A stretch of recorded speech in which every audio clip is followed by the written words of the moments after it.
Today we are here because of the fact that this nation has had a tax placed upon itself. That tax comes in the form of a tariff. That tariff is impacting family farms like the farm we are on here today. We are on the Darin Van Ruden family farm. This is a farm in which 4 generations have been on this farm. And it is very important that we continue to invest in production agriculture. And the best way that we can continue to invest in production agriculture is to make sure that we have markets for the products that are grown on farms like this. Sadly, what we have seen is it become more and more difficult for family farms like this to be able to continue to find markets for their products.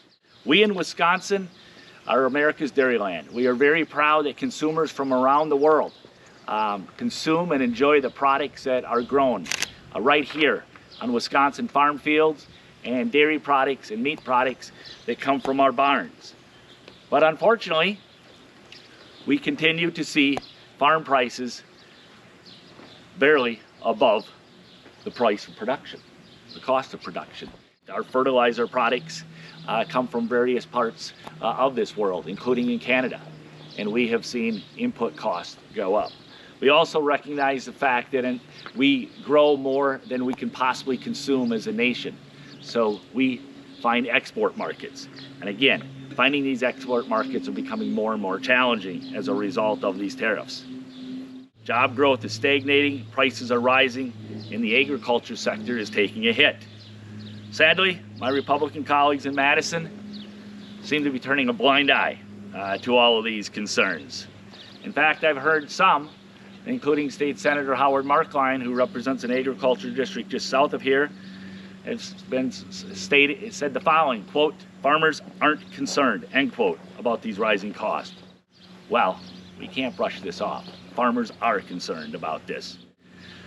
I am proud to be standing next to my colleague, State Representative Jenna Jacobson. Jenna and I disagree with the fact that farmers are not concerned about the fact of rising costs and markets that are getting more and more difficult to access in order to get our products in.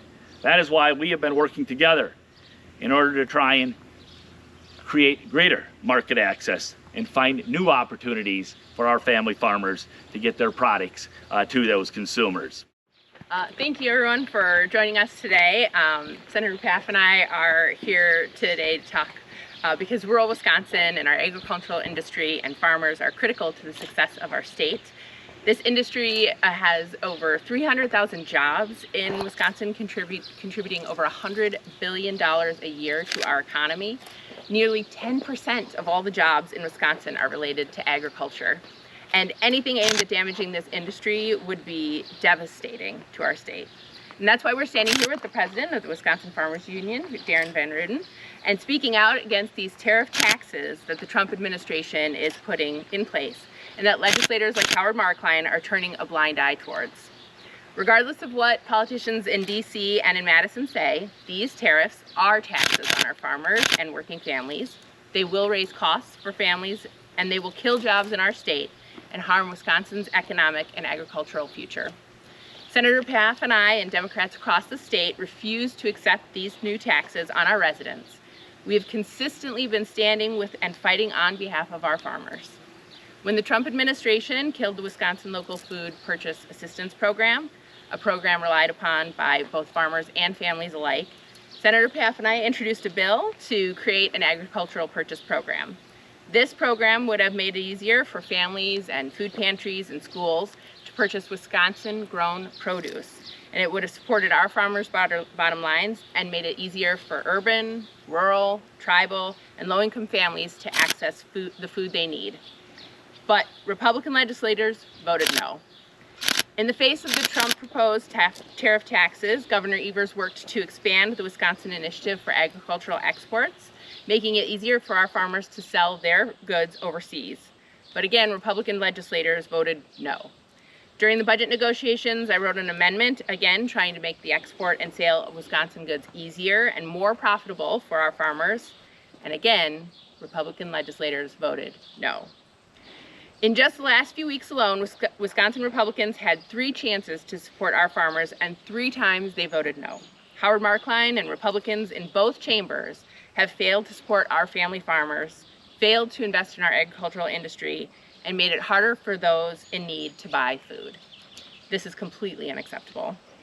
But I want you to know that Senator Pfaff and President Von Ruden and myself and other like-minded colleagues across Wisconsin will continue to fight for you and fight with you, fighting for our incredibly important farmers and fighting to ensure Wisconsin is a state where the hungry people are fed. And with that, I'll turn it over to President Von Ruden. Yeah, they said Darin Von Ruden, president of Wisconsin Farmers Union, 3rd generation organic dairy farm. And as we're standing here looking at the background, there's a John Deere tractor there, and just looking at what the tariffs are going to mean for the price of that tractor. Certainly today we can probably still get it at a reasonable price, but what's going to happen 6 months to a year from now, after all the parts that have been purchased from foreign countries that a good 2/3 of the equipment on that tractor comes from, what's going to happen to that price of that tractor? I won't be able to afford it. My son, who's the 4th generation on the farm here, probably won't be able to afford it. Other farmers are going to have issues. All that's doing is raising the cost of our production. So what the prices are today, we're going to need to see 10, 15, maybe even a 20% growth on that to actually cover our costs. That means more to the consumer. So anything that you buy in the store is going to be more expensive. It's not going to be as easy to get that. You're going to have to start choosing between, do you want carrots or do you want spinach, or do you need a can of pop? All that's going to be, we're going to see increases on that. And as Senator Pfaff and Representative Jacobson said too, we've got the ability within the state to help with some of that, and we tend to not do it. Dairy farm numbers were just released here the first part of August. We've lost another 300 plus dairy farms. We're down close to 5,200 grade A dairy permits and grade B permits. If you take the grade B permits out of there, we're actually under 5,000. At what point do we say enough is enough? We need to make sure that we're growing agriculture, not decreasing it. Looking at how tariffs are going to affect this farm, we're going to see the trickle-down effect from that. The commodity markets, which is where most of the overseas product goes, that's going to start to build up in this country, which is going to cause prices to the farmer to drop, which we can't afford right now, and that ultimately will come down to this level. The milk from this farm actually stays within the upper Midwest. Most of it does. There's a little bit that goes out, but most of it stays here. But that trickle-down effect is what's really of a big concern for small farmers and medium-sized farmers across the country. And so, the president has said that he's going to make sure that farmers are taken care of. Tariffs aren't going to do that. So let's stop all the rhetoric and actually do what he means. So with that, thanks. Thank you very much. I think these tariffs are causing a lot of uncertainty for farmers, especially with the fact that one day it'll be this tariff starting on this day, and then later it changes. So that already leads to uncertainty that our farmers don't need, because there's plenty of uncertainty that they have to deal with on an everyday basis, right? Like the weather. But I think the bigger thing is that these tariffs are making it harder to calculate the costs, whether it's the inputs to your to what you're growing, whether it's repairing your equipment or buying different supplements for your animals. These tariffs have the potential to impact all of those things and much more. And that's just the business side of farming. You still have to live your life, right? You still have to buy food and buy clothes for your kids and put gasoline in your car. And all those expenses are still going on in your life as well, which these tariffs are impacting. So in a lot of ways, it's kind of a double whammy. It's hurting your business and your family life. I think it's got to be a both and. Tariffs aren't necessarily a bad thing, but we have to be strategic about them and targeted and, look at what is our end goal? What are we trying to get at? If we're trying to bring more manufacturing to the United States, is the tariff really going to do that, or are we taking a sledgehammer to something that we need more of a scalpel, right? And so I think having a more defined end goal and thinking about what we can do within the United States, within the state of Wisconsin, to build up the industries we want to see. How can we incentivize people? We have a ton of small businesses that have to ship their manufacturing overseas because we just don't have the infrastructure here. What can we be doing to build that infrastructure here? You know, asking some of those questions and then moving forward to what is the best way to accomplish that goal. It does take time for these markets to build. It takes time for manufacturing facilities to get built up and be able to handle the capacity that we would need to bring all these functions back to the United States.